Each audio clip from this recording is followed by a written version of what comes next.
बिस्मिल्लाहिर्रहमानिर्रहीम। कल हमने पिछले टॉपिक के अंदर जो रेस्ट एंड मोशन के बारे में डिटेल से पढ़ा था, तो आज हम किस चीज़ के बारे में पढ़ेंगे, टाइप्स ऑफ मोशन के बारे में। तो हमारे पास कितनी टाइप्स होती हैं मोशन की? 3 टाइप्स होती है। एक हम फर्स्ट जो हमारे पास है वो है ट्रांसलेटरी मोशन। दूसरी जो होती है हमारे पास वो कौन सी होती है? Rotatory motion. और तीसरी हमारे पास कौन सी होती है? Vibratory motion. फिर अगर हम मजीद इसको देखें तो जो हमारे पास ट्रांसलेटरी मोशन है उसकी मजीद 3 टाइप्स होती हैं। फर्स्ट हमारे पास कौन सी हो गई? लीनियर मोशन, रैंडम मोशन, और फिर क्या ये हमारे पास सर्कुलर मोशन। तो हम सबसे पहले ट्रांसलेटरी मोशन के बारे में पढ़ते हैं। तो ट्रांसलेटरी मोशन के अंदर क्या होता है कि एक बॉडी मूव करता है एक स्ट्रेट लाइन के ऊपर, एक स्ट्रेट लाइन के ऊपर, एक लाइन के ऊपर। वो लाइन जो होगी कर्व भी में भी हो सकती है, स्ट्रेट भी हो सकती है। तो डेफिनेशन के अंदर क्या कहते हैं कि इन translational motion a body move along A line without any rotation. एक बॉडी एक लाइन के ऊपर मूव करता है बगैर रोटेट किए हुए, मतलब वो रोटेट नहीं करता, बगैर रोटेट किए हुए वो मूव कर रहा होता है, मोशन में होता है एक लाइन के ऊपर। वो लाइन कर्व में भी हो सकती है, स्ट्रेट भी हो सकती है, पैराबोला भी हो सकती है, पैराबोला में भी हो सकती है।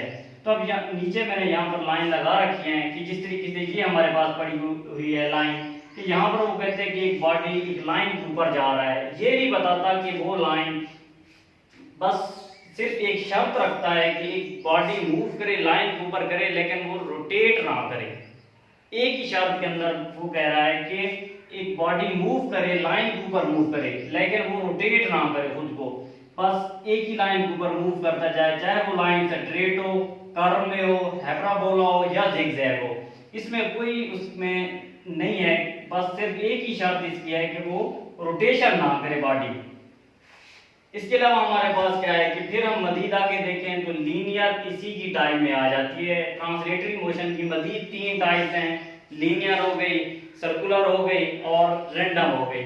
तो लीनियर में क्या होता है कि जब एक बॉडी स्ट्रेट लाइन के अंदर मूव करता है, straight line motion of a body is known as linear motion. जब एक बॉडी बिल्कुल सीधी लाइन के अंदर मूव करता है, सीधी लाइन पर मूव करता है, तो उसकी जो मोशन होगी, उस बॉडी की मोशन को हम क्या कहते हैं? Linear motion.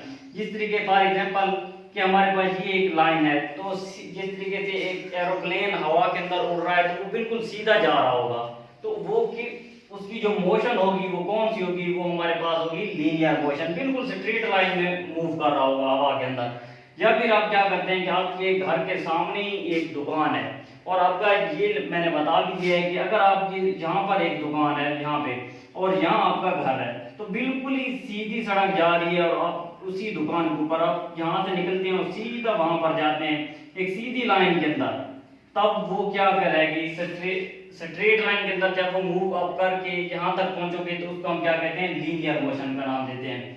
फिर इसके अंदर दूसरी पे आते हैं, तो यहाँ पर वो कह रहे हैं कि रैंडम मोशन। तो रैंडम मोशन क्या होती है कि एक ऐसी मोशन होती है जिसके अंदर इसकी कोई तरतीब नहीं होती, कोई ऑर्डर नहीं होता, कोई शेप नहीं होती इसके अंदर। वो बस ऐसे ही कभी कहां, जिस तरीके से आप तितली को छोड़ दें, पकड़ा हुआ है आपने तितली को छोड़ा, तो वो आपको नहीं पता कि वो इस सिमत में जाएगी, इसमें जाएगी, या फ्रंट पे जाएगी, बैक जाएगी, बस उसकी कोई डायरेक्शन नहीं होगी। वो कभी इधर कभी उधर कभी उधर, कोई खास डायरेक्शन नहीं होगी, वो अपनी मर्जी से कहीं ना कहीं चली जाएगी। या आप क्या करते हैं कि परिंदे को आपने पकड़ा हुआ है, छोड़ते हैं, तो उसकी कोई आपको पता नहीं होगा कि वो साइड पे जाएगा, इस साइड पे जाएगा, मतलब वो इरेगुलर शेप में जाएगा। उसकी जो होगी ना मोशन, वो इरेगुलर होगी या डिसऑर्डरनेस पर होगी। तो यहाँ पर डेफिनेशन के अंदर भी यही कहता है कि डिसऑर्डर्ड इन और irregular motion of an object is called random motion. यानी कि किसी भी बॉडी की जब इरेगुलर मोशन होगी तो उसको हम क्या कहते हैं? Random motion. तो इसकी भी एग्जांपल हमारे पास यहाँ पर है कि motion of insects and birds in random motion. यानी कि इंसेक्ट्स जो होते हैं, चींटियां होती हैं, अगर आप उनको छोड़ दें, आपने यहाँ अभी आपने अपनी लाइफ के अंदर देखा होगा कि एक चींटी को आप देखते हैं तो उसकी कोई खास डायरेक्शन नहीं होती, कभी वो इधर जाती है, कभी इधर जाती है, कभी उधर जाती है, तो वो इरेगुलर मोशन के अंदर जा रही होती है, डिसऑर्डर के तौर पर जा रही होती है। और परिंदे की भी पहले मैंने आपको ये एग्जांपल दे दिया कि अगर आप परिंदे को पकड़ा हुआ है आपने और जैसे ही छोड़ेंगे तो वो एक खास डायरेक्शन में नहीं जाएगा, बल्कि उसकी कोई डायरेक्शन कोई खास तरतीब से नहीं जाएगा, उसकी जो डायरेक्शन होगी वो इर्रेगुलर होगी, तरतीब रेगुलर तरीके से वो नहीं जाएगा।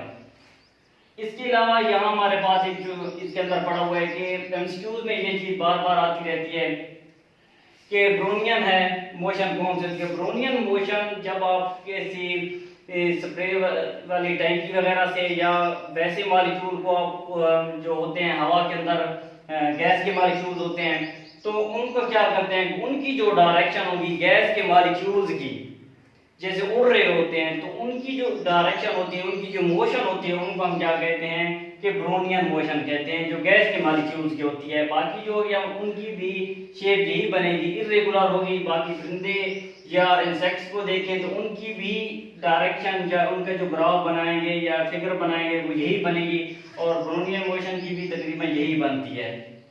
इसके अलावा आप सर्कुलर मोशन पे, अब ये तीनों, ये हमारे पास लीनियर हो गई, रैंडम हो गई, और तीसरी रह गई हमारे पास सर्कुलर मोशन। तो सर्कुलर मोशन के अंदर देखें तो इसके नाम से हमें समझ आ रही है कि कोई चीज सर्कल में ही मूव कर रही होगी। तो इसमें देखें a motion of an object in a circular path is known as circular motion. जब भी कोई बॉडी सर्कुलर पाथ पर मूव करेगा, सर्कल के अंदर मूव करेगा, तब उसको हम क्या कहते हैं, सर्कुलर मोशन। तो इसके अंदर कैसे, इसकी एग्जांपल क्या है कि अगर आपने कभी बचपन के अंदर भी आपने छोटे बंटों वगैरह को या स्टोन को आपने देखा होगा, स्टोन को ज्यादातर आपने बांध के उसको स्ट्रिंग के साथ ऐसे से घुमाया होगा।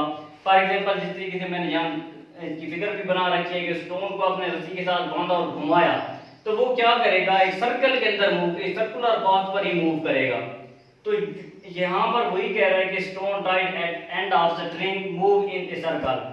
तो सर्कुलर मोशन की ये एक बेस्ट एग्जांपल है कि अगर आप एक पत्थर को बांध दें एक रस्सी के साथ, तो उसको घुमाएंगे तो वो सर्कुलर शेप में ही मूव करेगा, सर्कुलर पाथ पर ही मूव करेगा। तो उसको हम क्या कहते हैं, सर्कुलर मोशन।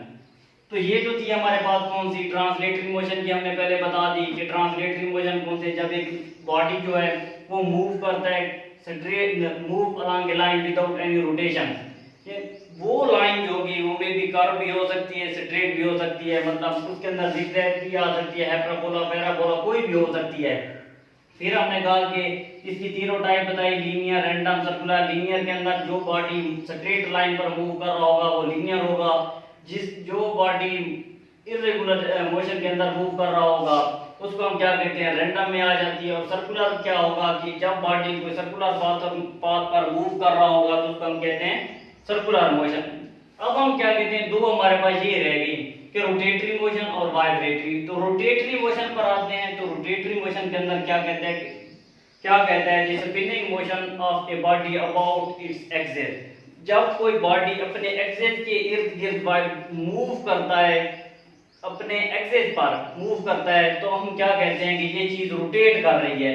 फॉर एग्जांपल जिस तरह आपके बाईसाइकिल या साइकिल का टायर है, तो वो अपने एक्सिस के गिर्द घूम रहा होता है। या इसकी एक और एग्जांपल है हमारे पास लट्टू की है। तो लट्टू जिस तरह ये मैंने नीचे इसकी फिगर बना रखी है कि लट्टू भी अपनी नीचे वाली चोंच अपने सेंटर के इर्द गिर्द ही वो क्या करता है, मूव कर रहा होता है। तो this spinning motion of a body about its axis is called its rotatory motion. तो हम क्या कहते हैं उसको, रोटेटरी मोशन। जब बॉडी किसी अपनी एक्सिस के इर्द गिर्द रोटेट करता है, स्पिनिंग मोशन जो करता है, तो उसको हम क्या कहते हैं, रोटेटरी मोशन। लास्ट हमारे पास कौन सी है, वाइब्रेटरी मोशन पर आते हैं। तो वाइब्रेटरी पर देखेंगे तो वाइब्रेटरी के अंदर यानी कि कोई भी बॉडी, हमने रोटेटरी के अंदर पढ़ा था कि जब बॉडी अपने एक्सिस के इर्द गिर्द रोटेट करता है, इर्द गिर्द मूव करता है, तो उसको हम क्या कहते हैं, रोटेटरी मोशन। अपने एक्सिस पर, एक्सिस के इर्द गिर्द मोशन उसकी होती है, तो उसको हम रोटेटरी कहते हैं। जिस तरह साइकिल वगैरह का टायर हो गया या लट्टू हो गया या फुटबॉल को घुमाते हैं, किस बार उंगली के ऊपर घुमाते हैं, तो वो क्या होती है, अपने एक्सिस के इर्द गिर्द घूम रही होती है। फिर है हमारे पास वाइब्रेटरी। तो वाइब्रेटरी के अंदर जहाँ टू एंड फ्रो मोशन होती है, यानी कि अपनी मीन पोजीशन के आगे पीछे हरकत करना। फॉर एग्जांपल कि अगर आपने एक बच्चे को आपने पकड़ा हुआ है, झूले पर बैठा हुआ है, उसको पकड़कर ऐसे ऊपर ले आते हैं, ठीक है, तो जैसे ही छोड़ेंगे तो वो ऐसे फिर ऐसे आगे पीछे की तरह अपनी मेन पोजीशन के आगे पीछे वो मोशन करेगा। तो उस मोशन को हम क्या कहते हैं, जिस तरीके से मैंने यहाँ फिगर भी बना रखी है कि देखिए कि एक हमारे पास झूला है, तो झूले पर एक बच्चे को बिठा देते हैं, तो जब उसको झूला झुलाते हैं तो वो अपनी मेन पोजीशन के आगे पीछे मेन पोजीशन के इधर उधर जाता है। तो हम क्या कहते हैं कि यानी कि to and fro motion of the body about its mean position is called vibratory motion. इसकी एग्जांपल भी हमारे पास एक पेंडुलम की भी हो सकती है, जिस तरह पेंडुलम क्लॉक होती है कि वो ऐसे से मूव कर रही होती हैं, अपने मेन पोजीशन के इर्द गिर्द मूव कर रही होती हैं। तो ये थी हमारे पास टाइप्स ऑफ मोशन, सारी की सारी